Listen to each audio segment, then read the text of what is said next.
First of all, Count Corr, I'm delighted to bring this motion before the House to discuss and debate the much discredited JobPath programme which was rolled out in 2015. Minister, Torres Nua requested that he changed his name on his CV so that he would not identify as a traveller. This was done against his wishes. Torres Nua applied for a job for her in a remote call centre, a 1.5-hour drive each way, no bus service. Despite her objection that she had no means of travelling to work there, she was advised to make friends and carpool. At this time, she was 5 months pregnant. When she complained, she was threatened with sanctions. Around this time, she became homeless, staying on her parents' couch. Minister, a qualified architect, Torres Nua forced her to hound potential employers. When this failed, Torres Nua instructed her to dumb down her CV to find other types of work. Minister, these are just some of the experiences shared by JobPath participants to researchers from Waterford Institute of Technology. They concluded that JobPath participants felt actively patronised, cajoled, threatened, manipulated and bullied.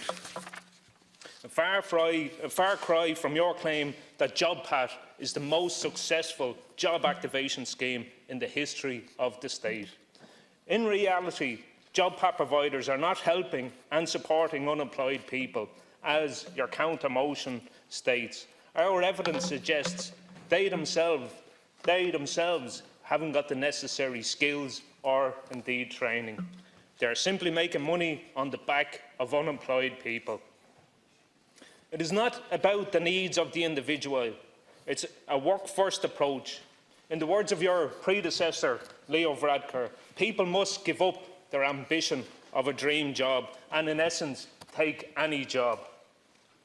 When it comes to the privatisation agenda pursued by your department, when it comes to JobPath and the use of contracting out the service, you consistently compare it to the local employment service. Yes, the LES is contracted out, but the LES is not based on a payment by results model.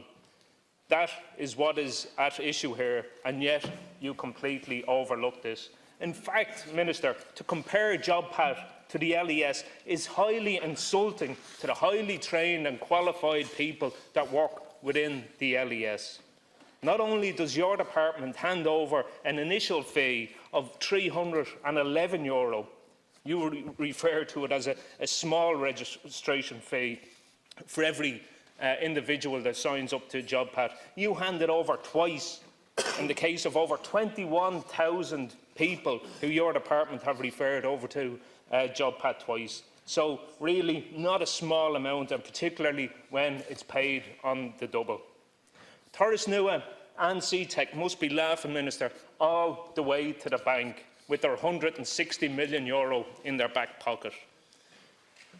€3,718 of taxpayers' money is handed over to Torres Nua and CTEC for every job source that lasts at least 52 weeks.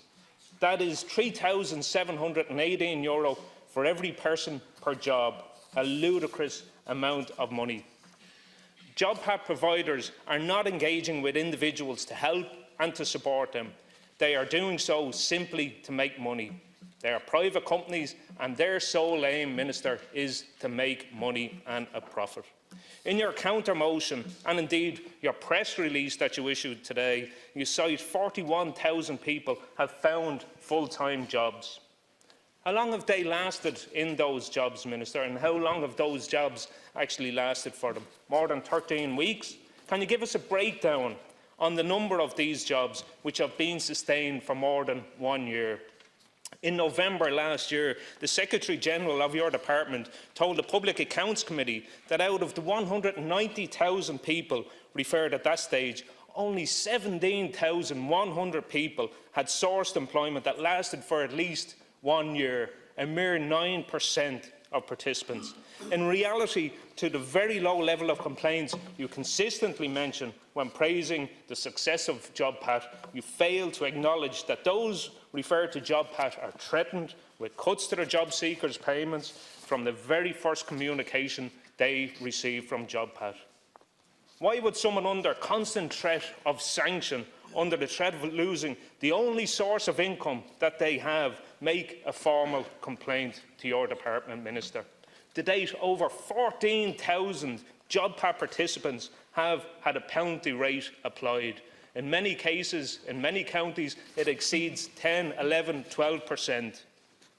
As regards other job activation schemes, community-based, reputable, long-standing schemes, your counter-motion states that the funding and staffing for LES have been maintained.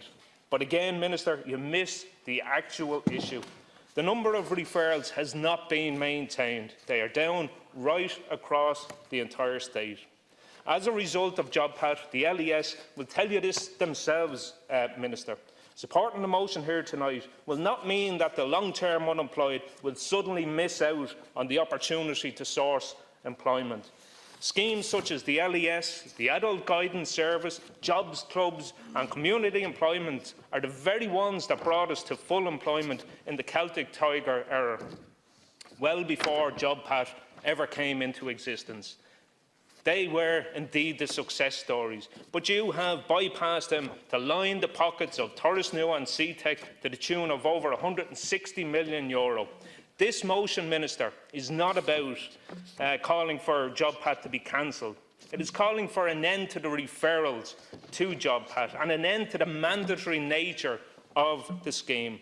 So why you felt the need to release a press statement based on the cancellation or suspension of JobPath, which is mentioned nowhere in the motion, is completely beyond me, and it begs the question as to whether you actually read it. I look forward to the debate tonight, Minister, from all sides of the House here, and I hope that we will get full support for this motion that Sinn Féin has brought forward to actually deal with and do away with the much discredited JobPath programme.